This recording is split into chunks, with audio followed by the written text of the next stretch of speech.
monsieur le garde des Sceaux, madame la rapporteure, mes chers collègues, un fait ne peut être contesté. Dans la grande majorité des cas de séparation impliquant des enfants, c'est chez la mère qu'est déterminée leur résidence principale et la résidence alternée ne constitue qu'une minorité des situations. Des proportions qui pourraient nous conduire à affirmer la nécessité de poser le recours à la résidence alternée comme principe général et ainsi d'aller dans le sens de la version initiale du texte que nous examinons aujourd'hui. Mais nous serions alors passés à côté d'un point central. Dans une proportion plus grande encore, la décision du juge sur la résidence des enfants correspond à la demande des deux parents. Nous sommes donc loin de la vision fantasmée et véhiculée par certaines associations selon laquelle les pères seraient les victimes d'un système judiciaire qui les discriminerait. Quand les pères demandent la résidence alternée, ils l'obtiennent dans l'immense majorité des cas. Et je formule ici l'hypothèse que si l'ensemble des litiges ne concernent évidemment pas un ou des parents violents, lorsque l'un des parents l'est, ils ne seront sans doute pas en accord sur la façon de se séparer. Notre unique préoccupation doit être l'équilibre, l'intérêt et le bien-être de l'enfant. Cela ne peut se faire qu'avec le pouvoir d'appréciation du juge et non pas via un principe général.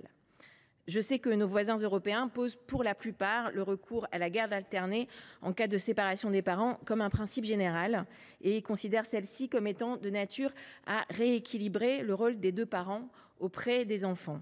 En Suède, la garde alternée est utilisée dans 48% des cas, 37% aux Pays-Bas, contre seulement 12% en France. Elle soulève évidemment des enjeux matériels et financiers importants. La résidence alternée comme principe général pourrait finalement et contre-intuitivement conduire à renforcer les inégalités entre les femmes et les hommes. Les femmes représentent la majorité des familles monoparentales, avec des revenus modestes. La résidence alternée comme principe général risquerait de les appauvrir puisqu'elles ne bénéficieraient pas d'une pension alimentaire dans la même mesure. Elle pourrait de même conduire à négliger la prise en compte des violences conjugales et intrafamiliales. Si l'objectif visé est de développer la résidence alternée, il serait alors judicieux d'aider les familles à être en capacité de vivre sereinement celle-ci, de permettre une réelle égalité économique entre les femmes et les hommes et d'accompagner les parents vers une meilleure répartition de la charge parentale, plutôt que d'ériger le recours à la résidence alternée comme principe général. Étant entendu que, je le rappelle, quand la résidence alternée est demandée, le juge l'accorde déjà dans la majorité des cas. Pourtant, la prépondérance du rôle de la mère dans l'éducation des enfants est encore largement majoritaire, en pratique et dans l'imaginaire collectif. Il reste beaucoup à faire. C'est pourquoi le groupe socialiste s'est interrogé sur l'opportunité et la valeur ajoutée de cette proposition de loi, dans sa version initiale notamment. Le premier article du texte que nous examinons entend compléter l'article 373-2 de notre Code civil afin d'y ajouter la notion d'entretien régulier concernant les relations qu'un père ou qu'une mère doit maintenir avec son enfant. Cette disposition ne vise ni plus ni moins qu'à aligner la rédaction de la législation française avec celle de la Convention internationale des droits de l'enfant. Elle ne soulève pas d'objection de notre part. Il en va de même pour l'article 3, qui vise, en modifiant l'article 373-2-11 du Code civil, l'exclusion explicite de la résidence alternée en cas de violence de la part d'un parent sur l'enfant, permettant une protection accrue des enfants victimes de violences intrafamiliales. Cette disposition est plus que bienvenue.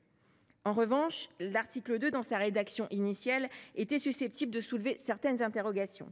Il entendait mettre en place un régime de présomption de l'intérêt de l'enfant à bénéficier équitablement des apports respectifs de ses parents, érigeant en principe général le recours à la résidence alternée.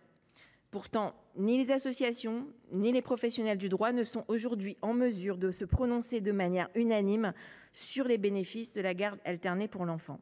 Aussi, il nous semblait pour le moins hasardeux de porter une atteinte si prononcée au pouvoir d'appréciation du juge.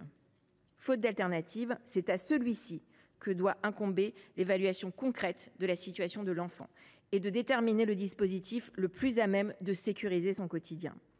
Tenant compte de cette réalité, la commission des lois a fait le choix de rejeter le dispositif originellement proposé à l'article 2 et de le substituer une mesure que nous jugeons plus satisfaisante, qui élargit la possibilité d'octroyer un droit de visite et d'hébergement aux parents chez lesquels la résidence de l'enfant n'est pas située. L'article 2, profondément remanié, force est de constater que cette proposition de loi a largement perdu de son contenu. Sa portée est aujourd'hui limitée et ne devrait nullement être de nature à modifier substantiellement la législation ainsi que la pratique en vigueur. Sur cette thématique, notre seule boussole est et sera toujours l'intérêt supérieur de l'enfant. Ainsi, si cette initiative parlementaire ne devrait améliorer que très marginalement leur sort, nous estimons qu'en la matière, toute avancée doit être saluée. C'est pourquoi le groupe Socialiste, Écologiste et Républicain se prononcera en faveur de cette proposition de loi.